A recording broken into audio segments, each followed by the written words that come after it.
Bonjour à tous, ici Lairiade. Je vais aborder un sujet plutôt personnel puisqu'il s'agit d'un trouble neurologique qui m'a été diagnostiqué il y a quelques années et qui conditionne grandement mes choix de vie.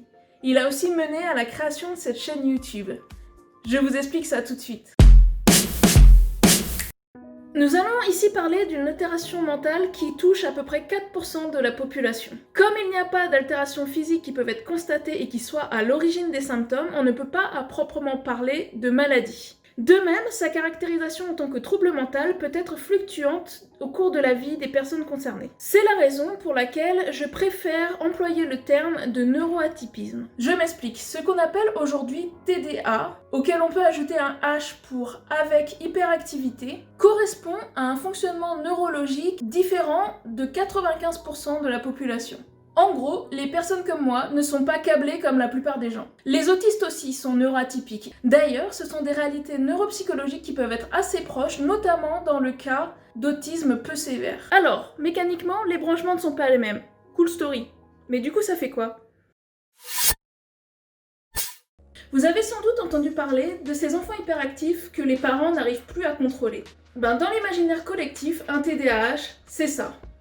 Heureusement, la réalité est quand même un petit peu plus complexe. La composante majeure du TDAH est en fait une attention qui déraille.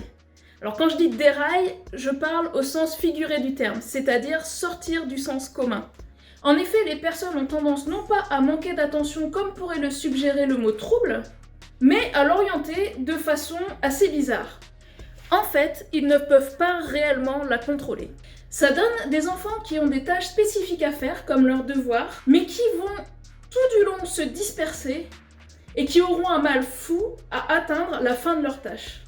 En fait, les personnes TDAH vont rencontrer un réel blocage devant les tâches qui leur paraissent inconfortables et vont avoir tendance à fuir vers des choses qui vont leur procurer beaucoup plus de stimulation. Il s'agit d'une sorte de procrastination pathologique. Ce que la plupart des personnes qui ne connaissent pas le TDAH ignorent, c'est qu'il ne s'agit pas de quelque chose d'immuable, mais bien de quelque chose qui est contextuel. L'attention que va pouvoir déployer le TDAH va être uniquement liée à son intérêt pour la tâche en question. Si on prend mon cas, je n'ai jamais rencontré de difficultés à l'école. Ce n'est pas parce que mon TDAH s'est déclaré plus tard, parce que c'est mon avis personnel, mais je ne crois pas que notre cerveau puisse être modifié à ce point au cours de notre croissance, à part si on a vécu un grave accident. En revanche, ce qui explique ce comportement, c'est tout simplement le fait que j'aimais l'école, j'aime apprendre, et donc du coup, j'arrivais à déployer mon attention pour ce type de tâches alors que d'autres n'y parviennent pas. Il s'avère que contrairement à son comportement face à une tâche rébarbative, si on donne à un TDAH une tâche qui lui plaît, il est capable de déployer une attention supérieure à la moyenne. C'est à cause de ce comportement particulier que les spécialistes se demandent si le nom TDAH a été bien choisi. Une autre caractéristique de cette architecture neuronale, c'est la charge d'information qui transite dans le cerveau et sa manifestation physique, c'est-à-dire l'hyperactivité. J'insiste sur l'aspect cérébral de cette composante parce que pour beaucoup, l'hyperactivité n'existe que si on la voit. C'est pourquoi il y a de nombreux chercheurs qui pensent encore que l'hyperactivité disparaît à l'âge adulte. Pourtant, selon de nombreux témoignages, les points communs entre les personnes TDA et TDAH sont les suivants. Une pensée ininterrompue, parfois pesante, et une curiosité insatiable qui peut mener à de l'impulsivité. De mon point de vue de patiente, on ne peut pas dire qu'une personne qui reste en place n'est pas hyperactive. Puisqu'en fait, il y a beaucoup de façons de faire plusieurs choses à la fois, même en restant à sa place. Simplement, certains individus parviendront à cacher leur hyperactivité pour coller à leur environnement, alors que d'autres ne le pourront pas. Il s'agit souvent d'un processus totalement inconscient. Ce phénomène explique le fait que lorsqu'on fait des études genrées, on va avoir beaucoup de garçons hyperactifs alors que les filles ne le seront pas. Mais en fait, est-ce que notre société ne demande pas aux filles d'être calmes alors qu'elle autorise les garçons à bouger ? Je veux dire, un garçon qui bouge, c'est normal. Ces deux manifestations du fonctionnement cérébral du TDAH conduisent à une façon d'appréhender le monde qui diffère des standards. On parle parfois de pensée en arborescence pour expliquer ce phénomène de façon très simpliste. Le cerveau TDAH est non seulement doté d'une grande faculté de dispersion qui lui permet d'observer plus en détail autour de lui, mais aussi d'une capacité de traitement des informations en simultané plus grande que celle d'un cerveau lambda. D'après les scientifiques, cela déboucherait à une plus grande capacité d'exploration et une grande réactivité, ce qui, avant que l'humain ne soit sédentaire, étaient des traits indispensables à notre survie. Vous allez me dire, ok, c'est normal d'avoir envie d'explorer et de ne pas avoir envie de faire les tâches qui nous ennuient. Mais en quoi ça a à voir avec un problème psy ? Quand on évoque un trouble, c'est qu'il y a un problème. En effet, on peut rapidement voir comment être différent peut rendre le quotidien compliqué dans notre société. On a de nombreux témoignages de parents d'enfants hyperactifs qui ont souffert car leur enfant ne correspond pas aux critères de comportement requis par le système scolaire. Qu'il ne fait pas ses devoirs, qu'il ne reste pas assis en classe, qu'il distrait ses camarades. Dans l'enfance, ces problèmes, qui peuvent emmener les parents à consulter pour leur enfant, mais aussi pour eux-mêmes à cause de la fatigue engendrée, peuvent provoquer un décrochage scolaire qui aura des conséquences à vie. Si on ne s'en tient qu'à l'inadéquation avec l'ordre établi, imaginez ce que ça peut donner à l'âge adulte. Vous vous retrouvez avec soit des personnes qui ont un niveau d'éducation peu élevé, alors je parle pas d'intelligence, juste le fait d'aller à l'école, ou bien des personnes qui sont arrivées jusqu'au bout de leur parcours scolaire, mais qui une fois dans le monde du travail se sentent inadaptées et sont en souffrance, ou d'autres qui ont créé leur propre emploi, parce qu'ils ont rapidement compris que les systèmes habituels n'étaient pas faits pour eux. Bien sûr, certains développent des techniques d'adaptation. On appelle ça des mécanismes de compensation, mais faire des efforts en continu peut épuiser et certains concernés développent ce qui s'apparente à des burn-out. La souffrance n'est pas uniquement engendrée par le cadre dans lequel nous devons évoluer, mais aussi intrinsèquement liée à notre fonctionnement cérébral. En effet, être TDAH est parfois accompagné d'autres troubles collatéraux. Il s'avère que l'attention portée par le TDAH à des détails que les autres ne voient même pas peuvent l'amener à se sentir incompris. Par conséquent, il est plus sujet à la dépression que les personnes neurotypiques, parfois dans des formes graves handicapantes. De même, voulant parfois explorer à outrance et en recherche constante de stimulation, le TDAH peut avoir tendance à se mettre en danger et à développer des addictions. On trouve donc beaucoup de troubles alcooliques et alimentaires chez les TDAH, que ce soit de l'anorexie ou de la boulimie. Étant plus distractibles, les activités qui demandent de la vigilance peuvent aussi être un problème, y compris certaines tâches du quotidien. Dans mon cas, j'ai mis plus de 10 ans à obtenir mon permis de conduire, et plus de 100 leçons parce que je l'ai passé en 2 fois. Pendant toute cette période, étant donné que je vivais en campagne, j'avais beaucoup de mal à trouver du travail puisqu'en fait il me fallait obligatoirement une voiture. Du même ordre, par exemple chez moi, je vais pas avoir de gaz parce que je vais avoir peur de l'oublier. Et ça a même conditionné certains choix professionnels puisqu'à une période j'ai fait une formation d'agent d'escale aéroportuaire. Et lorsqu'on m'a dit qu'il existait encore des avions à hélice et que je pourrais avoir à conduire des personnes sur le tarmac auprès de ces avions, je me suis dit non, t'arrêtes tout de suite parce qu'en fait tu vas mettre à la fois ta vie et celle de ces personnes en danger parce que tu risques d'oublier qu'il y a une hélice.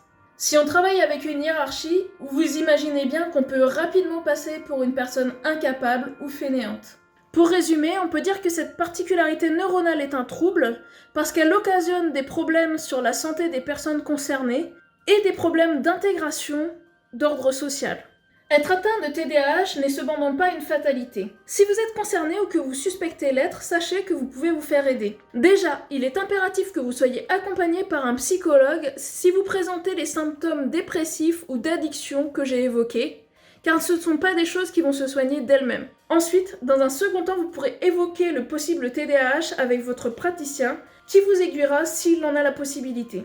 Je tiens toutefois à vous mettre en garde, le TDAH est mal connu en France. Nous sommes dans un pays qui a plusieurs années de retard au niveau de la psychologie, et il arrive que certains psychiatres ou psychologues remettent en question l'existence de ce trouble. C'est la raison pour laquelle je vous invite au préalable à vous renseigner auprès d'associations pour trouver les praticiens qui vont pouvoir être à votre écoute. Je vous mets les liens dans la description. Si vous ne l'avez pas encore fait, ils vous présenteront les démarches pour vous faire diagnostiquer. Il existe aussi un traitement médicamenteux qui fait beaucoup polémique, mais qui semble permettre aux personnes qui choisissent de le prendre de venir à bout de leur distractibilité et de leur impulsivité.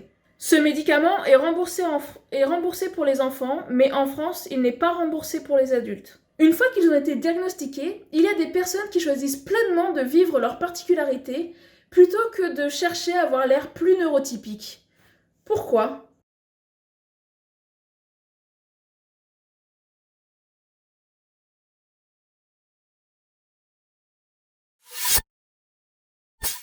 Si le TDAH peut se trouver paralysé par une absence de stimulation positive, ce qui est très bien expliqué par le psychiatre Jean-Baptiste Alexanian dans sa vidéo sur le verrou dopaminergique que je vous mets ici, lorsqu'il s'investit dans quelque chose qui lui plaît, il comble son besoin de dopamine et ça peut avoir un effet de cercle vertueux. Il vit alors un effet tunnel où il peut oublier tout ce qui se trouve autour de lui, y compris ses besoins primaires comme manger. En fait, la dopamine, c'est un peu comme une drogue pour le TDAH et curieusement, il peut y avoir des avantages à utiliser ce mécanisme cognitif.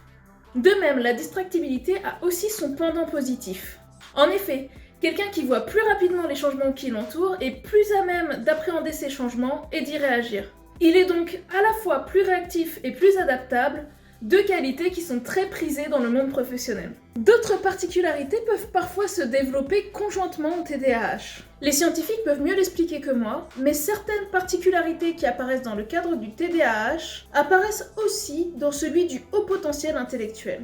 Si les OQI sont une portion très rare de la population, de l'ordre de 2%, il s'avère que le nombre de TDAH présentant aussi un OQI est assez élevé. Il arrive parfois, voire souvent, que ces deux particularités soient détectées en même temps. La conséquence à cela, c'est qu'on va alors avoir des personnes brillantes qui vont avoir de grandes difficultés dans leur vie professionnelle et qui, d'un coup, vont exceller parce qu'ils auront trouvé comment contourner leurs troubles. Parmi eux, on a ce qu'on appelle des late bloomers.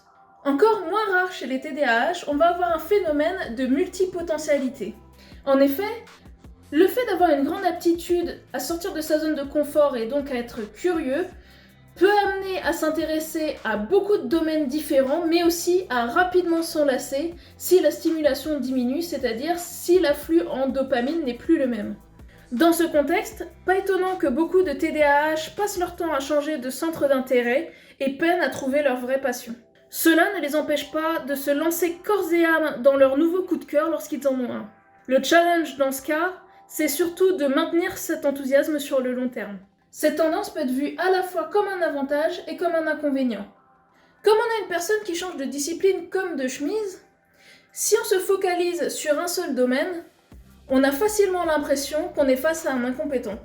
La société actuelle tend à investir sur des profils ayant de l'expérience dans un domaine donné, des experts. Les multipotentiels peuvent alors être défavorisés et tendent à stagner à des postes de débutants et à rester en bas de l'échelle sociale. Pourtant, en cumulant les disciplines, ils développent des compétences transverses qui peuvent être utilisées de nombreuses façons, et il semble que le marché professionnel commence à ouvrir les yeux sur l'intérêt que peut présenter le fait d'avoir une pensée globale plutôt que monolithique. D'un point de vue plus personnel, lorsqu'elle ne présente pas de troubles conjoints, anxiété ou autre, la personne TDAH est quelqu'un d'aventureux et de curieux avec qui les proches ont peu de chances de s'ennuyer. Par contre, pour coller aux impératifs sociaux comme la gestion administrative, il va falloir redoubler d'efforts pour ne pas qu'elle zappe complètement, car faire des tâches rébarbatives n'est pas du tout un automatisme, loin de là. En tout cas, l'avantage en étant TDAH, c'est que si vous êtes dans un milieu où les choses bougent souvent et que vous aimez ce que vous faites, vous pourrez aller beaucoup plus loin et faire des choses qu'un neurotypique n'aurait même pas envisagées, et ça c'est classe.